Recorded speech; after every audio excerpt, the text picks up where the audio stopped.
Get your clocks ready to spring forward this Sunday as we make the shift to daylight savings time.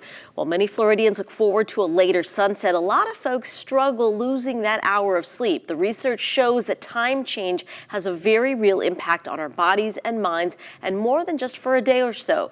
To help us understand that impact and how we can better adjust is Dr. Michael Jaffee, the director of the University of Florida's Brain Injury, Rehabilitation, and Neuroscience Center. Dr. Jaffee, thank you so much for joining us. Oh, it's a pleasure to be here. Thank you for having me. So a lot of us think, it's just an hour, right? Just an hour. Why do we often feel like it really impacts us, and more than for just a day or two? It's a great question, and people ask this every year. And I think it's important to understand kind of where we're at before we go into this daylight savings time and the effects that sleep has on the entire aspects of our body. And so where we're at is that at our any given time, looking at a variety of information and data, 40% of Americans are not getting enough sleep to start with, and that's before you lose this 1 hour of sleep. And so you're kind of piling on for those individuals. And so what really importance is sleep? Well, most of us feel that we're fatigued or sleepy or not performing as well if we're not getting enough sleep.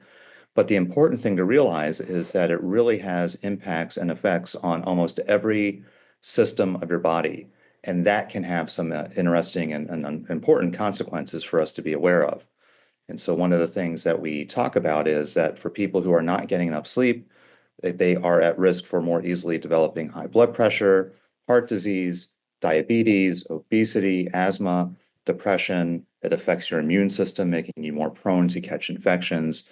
So you can think about this. It's really affecting everything across the board. And in fact, when you think about some of the stresses that might have on your body, increasing inflammation, then it turns out that for the days following the daylight savings time, when we lose an hour of sleep, there's actually been a number of studies that have reported an increase in heart conditions and heart attacks and happening. And that has to do with activation of that autonomic fight or flight system that we have, just from the stress and strain of kind of dealing with that additional, having to power through that sort of sleep deprivation. In hearing you say that, it makes me think, especially for young people, maybe they don't have that, standard time that they go to bed every night. I'm guilty of it myself. I'm working on a project, or maybe you make plans with friends, stay out late. I mean, you wouldn't suggest that we shouldn't go out and have a good time on the weekends, or would you? Adjust, really change that bedtime hour. It's important to get the adequate number of hours of sleep. And so most of the research tells us that for adults, that is 7 hours a night. And so on a weekend, we might shift that. We might go to sleep a little bit later, but hopefully we can sleep in a little bit more the next morning so that we can still get those 7 hours. What I would recommend is that if you are going to have a late night for a social event or anything along those lines, that we try not to schedule something really important the next day when you need to kind of be performing at your best. If there's a way to kind of coordinate that planning, that kind of keeps us out of trouble. Now, the one thing to remember, you talked about young people, is that teenagers in particular, their brains are wired such that that their body doesn't let them go to sleep at the same time as adults. They have a tendency to want to stay up later. We call it a delayed circadian shift. If you let them sleep in, they can get the adequate numbers of hours of sleep, but usually you have to get up to go to school, or young people have to get to go to work. And so they end up being sleep deprived just because of that natural delayed circadian rhythm in which their body isn't producing enough melatonin to kind of signal them to go to bed at night. And that's sort of a natural thing that's known in a lot of adolescents and young adults.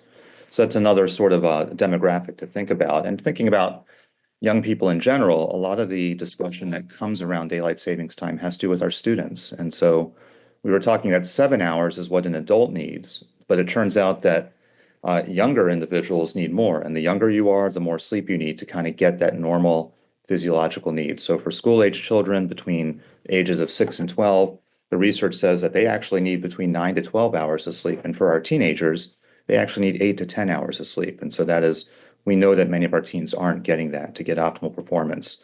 What might it look like for a student who is not getting enough sleep, in addition to some of these other medical things that we talked about? Well, there's a lot of reports showing that can affect their attention in school.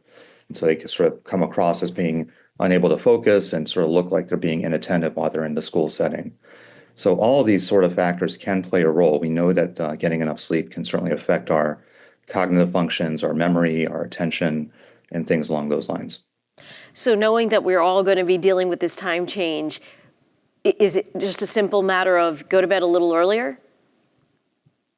So it's actually kind of, you have to kind of work it to get the maximal protection days in advance, trying to kind of shift your clock to kind of go to bed 10 to 15 minutes earlier, do that for a couple of days, and then shift another 10 to 15 minutes earlier. And so if you can kind of do that, that kind of mitigates kind of that stress of having to deal with that 1 hour all at once when you do kind of face that daylight savings time day, and trying to kind of be rest up during that week before as well. So anything you can do to do that. And then what I always advise people is, just as we talked about with the social events, trying not to schedule anything that requires intensive work on your part on the couple days following that daylight savings time when you lose an hour. And finally, how long does this impact us? Some of this data looks like it can last for at least for days, and some people would say up to a full week to kind of make that adjustment for people. Now, if you're talking about people who are already at the cusp, who are already kind of not getting enough sleep, that is enough to tip them over to have some of these acute events. We know that motor vehicle accidents are higher on those several days following daylight savings time, just from the sleep deprivation or decreased attentiveness people have driving from that. And so this is really something that we see the most acute effects for a couple of days, but for some people it can last up to a week. You think about some people who are more vulnerable, it can have more longer effects. Sometimes it takes children longer to adapt, and perhaps it might take some older individuals a little bit longer to adapt. And if I can end on this, just general advice on getting a better night's sleep. We've all heard, put your phones away or your tablets, don't look at it, or TV right before bed. Any other advice or common mistakes that you see people make that they should change? I think you hit on a big one in the modern era. So the typical sleep advice has to do with a cool environment, trying to keep a regular routine at night, trying to do things that are kind of more relaxing or winding down. And so some of the aspects about not doing stimulating activities in your bedroom or bed, trying to use that in other parts of the house. And then you sort of hit on the electronics. And so it's not just the stimulation of what you're looking at online. There's actually a biological, physiological reason for that. And so the blue wave light that's in electronic lights like our smartphones and computers, that has a particular effect on our brain and the retina in terms of suppressing the release of melatonin. Now, people think about melatonin as something you buy at the drugstore. Our body actually produces its own melatonin, and that's an important signal for us to go to sleep. And so when we are suppressing that, we are sort of inhibiting our body from doing its natural cycle of getting to sleep. And so that's where those lights come in. There have been some polls from the Sleep in America poll where people sleep with their smartphones right next to them. And so if you hear the buzzing and things like that, that can actually give you a less restful sleep during the night. And so I always advise people, if you can, to keep that smartphone in another room or to just turn it off entirely while you're sleeping. And then the other thing is for people who are clock watchers, trying to kind of move your clock out of your eyesight so you're not tempted to keep on looking at it. That can help with sleep. If you are having trouble falling asleep in your bed, a lot of experts would advise to just get out of bed, go sit in a dark place, not doing anything for about 20 minutes until you're drowsy, and then get back into bed, trying to kind of break the association of not sleeping while you're in the bed. So a lot of these things really have to do with habits and have to do with routine. And so trying to keep the same schedule as you can are all things that can help. If you're not able to, if this is still a problem and you're still having trouble sleeping, this is where it'd be great to talk to your medical provider, who might be able to come up with some other techniques or work with you to kind of figure out what's going on, making sure that you don't have any other underlying sleep disorders, and making sure you get the treatment you need.